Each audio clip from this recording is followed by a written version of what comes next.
again. This is Nick Roach, and we're sort of outside. It's very windy.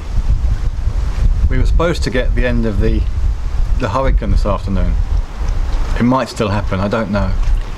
But I thought I'd try and record this outside, but with the camera inside, so things don't get blown over, and hopefully the microphone's a bit protected from the wind.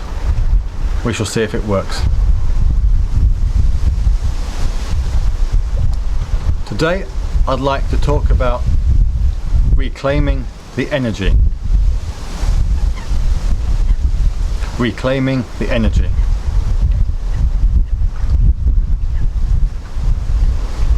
If you imagine the one being or mind is self-contained, without any boundaries, self-contained, and there's an amount of energy within it.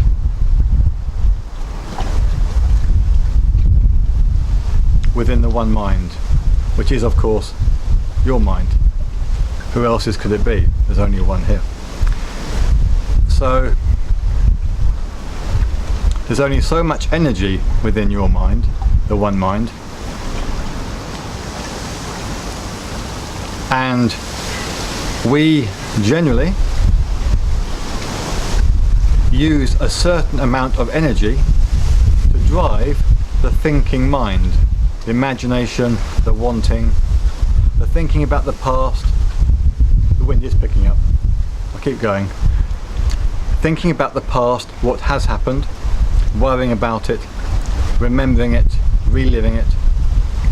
Thinking about the future, looking forward to things, worrying about things, wishing we had changed things, we could change things that we've done, wishing we could change what might happen, or just random daydreaming about anything and everything.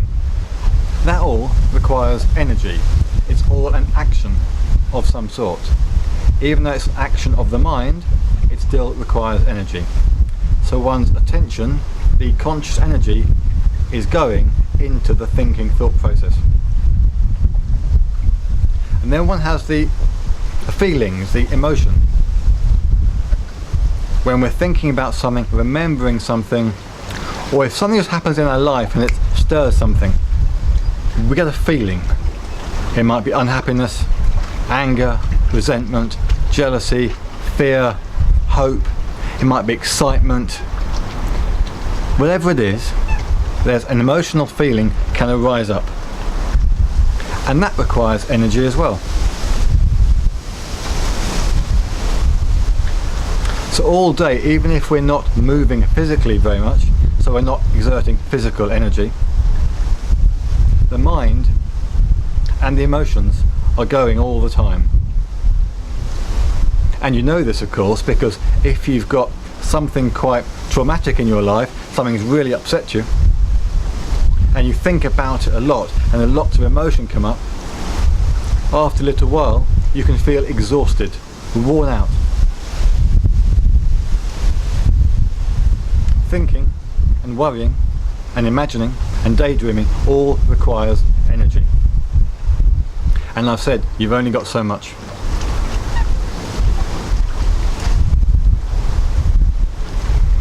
Now, of course, if you could just stop the thinking, the worrying, the imagination, and stop the emotion, ups and downs, you would have all the energy focusing on being. Or not even focusing, because there's nothing to focus on, it's just in being. And that's what a lot of spiritual teachings are trying to do. Teach people to stop the thinking merry-go-round of the mind, and to stop the emotion, stimulation, the excitement, the unhappiness that happens all day, every day. But it's not that easy, is it? To just stop. Why isn't it easy to stop? Well, it's because that there's a continuation, that there's a momentum already built up through your whole life. The thinking and the emotions, the pendulum of the emotions, from being unhappy one minute to happy the next, swinging one way then the other, and the thinking and the worrying, the imagination going, and the emotion pushing the whole lot all the time, this energy pushing its own stimulation. There's a momentum, like an oil tanker going along, and it suddenly decides to stop. One of these great big sea-going things. They can't just stop. They have to plan ahead a long time before they stop and start to slow down, and maybe put the engines in reverse for a while. And that is what I'm coming to here. In order to reclaim the energy from the thinking and the emotions, one has to exert energy to start to slow things down. An oil tanker will go into reverse. The whole thing's still going forward, but the energy is being exerted to try to push it backwards, to go against the great momentum that's going forward.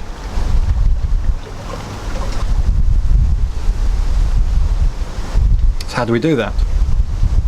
We do that by practicing being aware at any moment, every moment if possible. Excuse me. But I've said before many times, especially in emotionally difficult times. Because in emotionally difficult times is when the most amount of energy is coming up to being exerted, to being used, to pushing you forward, pushing the mind, pushing the imagination, pushing the feelings. It's really powerful, and that's the time to exert the equal amount of energy, if you can, the other way. To stop it, to hold it. Not allow the imagination to go off thinking or worrying about the thing. You stop that. The energy's very strong, the impulse to go into it, but if you can stop that and hold it, you're using energy to do that. But you're not therefore using energy to be emotional, to do the thinking. All the energy you would use in the thinking, imagination, emotional process, you're using it instead to hold the mind still. And the amazing thing is, you use a lot less energy to hold the mind still that you would do had you allowed it to do what it wanted to do, go into the imagination and the thinking and the worrying and the regret and the hope and the fears. If you stop the mind, the thinking process, and hold it, you're saving energy just by doing that.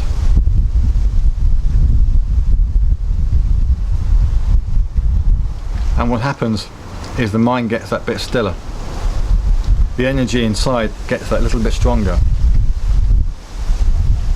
Your own being is that much more energetic, and there's less energy being wasted in the thinking, imagination process. And every time you can do this, come back to being aware,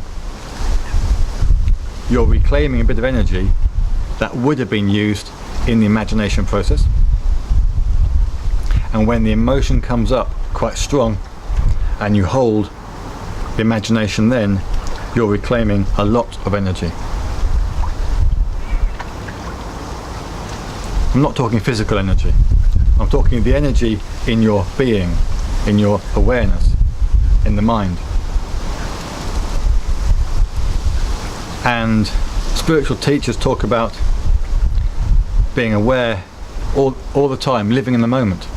And people struggle so much. How can you possibly live in the moment? How do you stop your mind? Well, it's because they have reclaimed the energy that's driving the thinking, imagination, emotion process. They've reclaimed all the energy as their own. It's no longer directed at what has happened and what will happen. The same amount of energy is now directed at what is happening. For some, it's happened through a traumatic experience, so it can happen like that. But for a lot of people, it's a gentle process of all the time coming back, bringing the mind back to being aware of what is here now, especially in an emotional, difficult situation, especially then, and holding it still. And you'll feel the momentum wanting to push the mind. You'll feel the emotion on the surface squirming, but by using that little amount of energy, sometimes not so little, the little amount of energy to hold the mind still against the momentum to go into it, you are reclaiming that amount of energy as yourself, and you never lose that. Every time you do it, you become a bit more aware, a bit more conscious, a bit more